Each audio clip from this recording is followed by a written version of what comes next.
Welcome to my another vlog. आदरणीय मेरा रेस्पेक्टर साथीहरू, मेरो चाहिँ अर्ग्यानिक यो खेतबारीको भिडियो तपाईँ समक्ष मैले पेस गरेको छु। कृपया जसो तसो भए पनि मायाले हेरिदिनु होला, साथ सपोर्ट दिनुहोला भन्न चाहन्छु।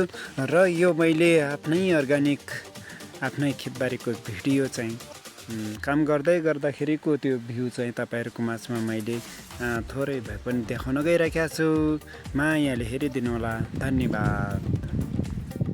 लाग्दै माघको महिनामा कटिङ गर्ने भनेको चाहिँ अलि समय अनुकूल नभएर चाहिँ समय चाहिँ अलि कम भएको कारण मैले अहिले भर्खर कटिङ गर्न गइरहेको छु। कहाँदेखि हेर्दै हुनुहुन्छ गाइस, हेरेर माया गरिदिनु होला, धन्यवाद। Hello everyone, welcome to my live stream. मेरो आज सुन्तला कटिङको भ्लग तपाईँहरूको समक्ष ल्याउन चाहिँ तयारी गर्दैछु गाइस। यो कैँची, यो हारा तपाईँहरूको समक्ष यो माघ लाग्दै कटिङ गर्ने भनेको चाहिँ वैज्ञानिकले चाहिँ यो फल टिप्ने बित्तिकै कटिङ गर्ने भन्छ। तर चाहिँ मेरो कारण समयले साथमा दिएपछि मैले यति बेला कटिङ गर्दा आएको छु। हेरेर साथ दिनु होला गाइस। अब कटिङ हुँदैछ, के हुँदैछ भन्ने कुरा हेर्नु होला गाइस।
बिचमा आएको चोर हाँगालाई काट्नुपर्छ गाइस।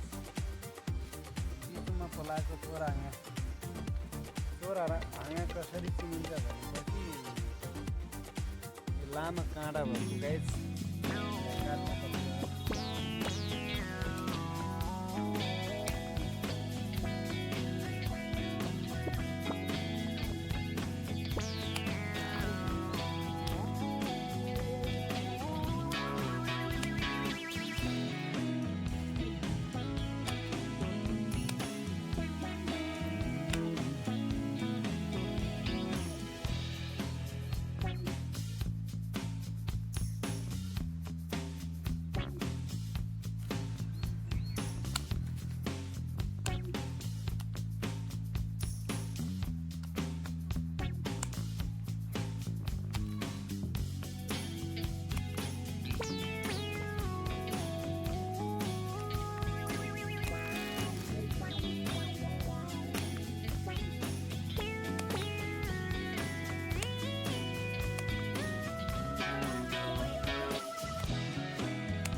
गाइज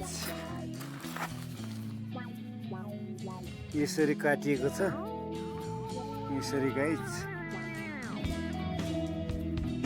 नकाटिएको बोट कस्तो छ, अहिले काटिसकेपछि कस्तो हुन्छ देख्न सक्नुहुनेछ गाइज।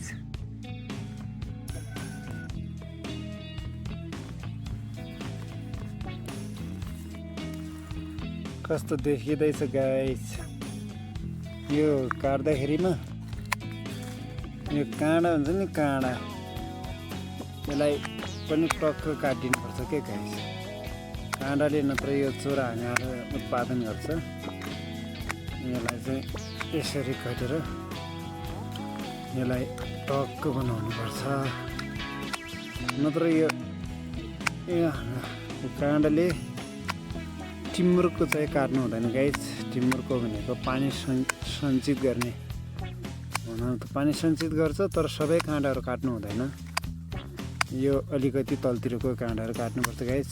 यो नयाँ चोरा हाँगालाई चाहिँ यसले उत्पादन गर्दो रहेछ, त्यही भएर यसलाई काट्नु पर्दो रहेछ।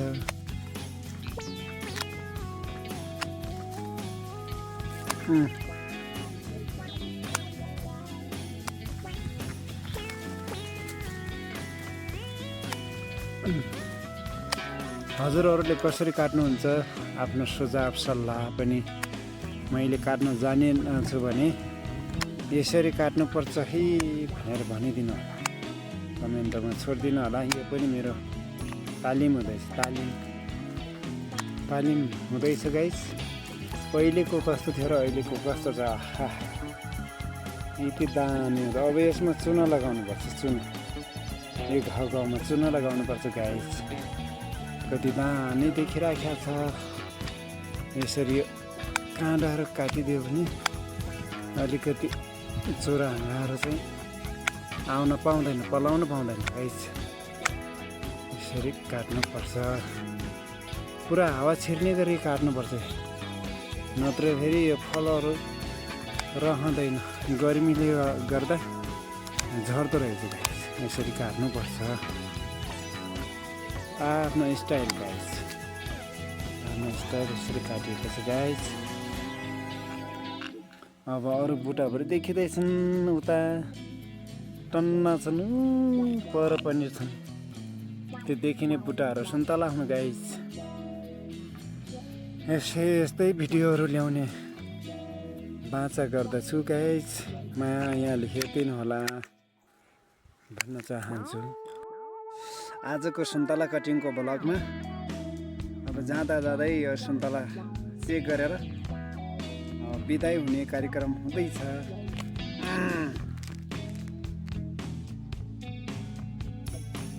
कस्तो लाग्दैछ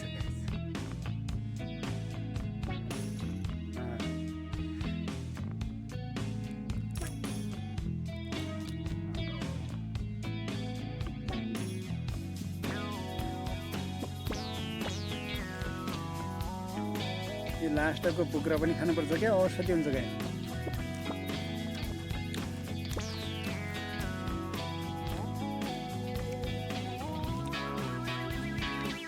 भिटामिन सी पाइन्छ।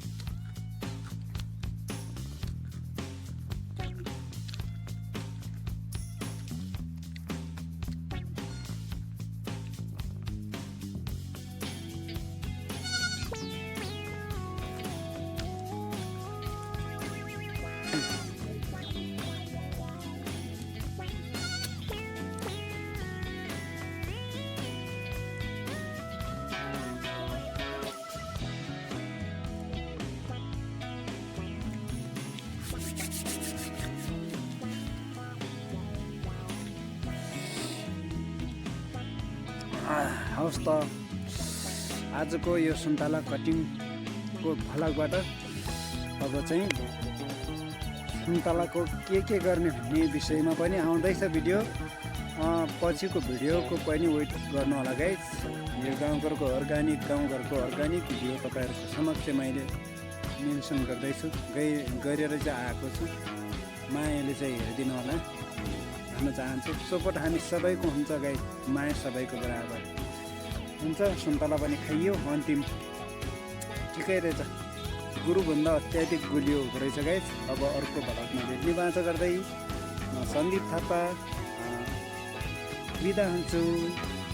नमस्कार, बाई बाई।